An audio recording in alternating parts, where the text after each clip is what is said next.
What happens when a servant girl, with no wolf and no power, is chosen by the Alpha King himself? Tonight, her world changes forever. The night air was cold against my skin as I followed him out of the grand hall, my steps small and hesitant, my heart racing as though I were walking into a dream or a nightmare. Behind us, whispers still echoed, and I could feel the weight of their stares on my back, the heat of their envy burning into me. The chosen women, the servants, even the guards all looked at me as though I had stolen something sacred, but it wasn't my fault. I hadn't asked for this. I hadn't asked for him. The Alpha King walked ahead with long, commanding strides, his grip on my hand firm and unrelenting, pulling me along with a touch so steady and warm it burned through my veins like fire. We stepped into the courtyard where sleek black carriages waited, each bearing the crest of the Bloodfang pack, a silver wolf head against a crimson moon, while soldiers in dark armor stood at attention, their gazes sharp and their bodies radiating discipline and strength. At the sight of him, they bowed, at the sight of me, their brows furrowed, but he ignored them all. The door of the grandest carriage swung open and he guided me inside, its interior lined with velvet richer than anything I had ever touched. I sank into the seat trembling, while he sat across from me, his powerful frame filling the space, and as the door closed and the carriage lurched forward it was just us.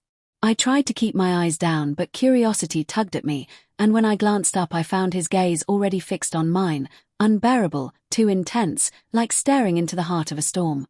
"Why me?" I whispered before I could stop myself. His eyes narrowed slightly. "Because the moon goddess chose you." "That doesn't make sense," I said, my voice breaking. "I don't even have a wolf. I've never shifted. I'm nothing compared to the others." A growl rumbled from his chest, not at me but at my words. "Never call yourself nothing. Do you understand?" Swallowing hard, my throat tight, I whispered, "But it's true." His jaw clenched as he leaned forward, elbows on his knees, his eyes boring into mine. "Do you feel it? The bond?" I wanted to deny it, to retreat back into invisibility, but the truth pressed against my heart, undeniable. "Yes," I whispered. His expression softened for the first time since we met. "Then you are not nothing. You are mine." The way he said it made my chest ache, as if those words alone could shield me from the world. Hours passed as the carriage rolled through forests and hills, leaving my old life behind, and when the wheels finally slowed I peeked through the window and gasped. The Bloodfang Kingdom stretched before me, tall stone walls, ancient and imposing, rising against the night sky, towers climbing toward the moon with windows glowing warm light, and beyond the gates, streets bustling even at this late hour. Wolves in human form walking side by side, their scents mixing in the air, the hum of power and life surrounding everything. This was his world. The world of an Alpha King. And I didn't belong here. The gates opened with a heavy groan and the carriage rolled inside. I pressed back against my seat, my heart thundering. When we stopped before the grand palace steps, soldiers rushed forward, opening the doors. The Alpha stepped out first, commanding as ever, and the crowd outside bowed low in reverence. Then it was my turn. As I stepped down, whispers rippled through the crowd, their eyes following me with curiosity, suspicion, even disdain. "She's the one. That's the king's mate. She doesn't look like a wolf at all." My cheeks burned and I wanted to shrink into myself, but his hand closed firmly around mine, grounding me. "Hold your head high," he murmured low enough for only me to hear. "You are not less than them. You are above them." I tried, but it felt like my legs would give out as we climbed the palace steps. Inside, the palace was breathtaking. High ceilings arched above us painted with scenes of wolves under moonlight, chandeliers sparkled with crystal casting rainbows across marble floors, and rich tapestries lined the walls depicting battles won and kingdoms conquered, and at the center of it all was him, my Alpha King, walking with me at his side as though I belonged there. But not everyone agreed.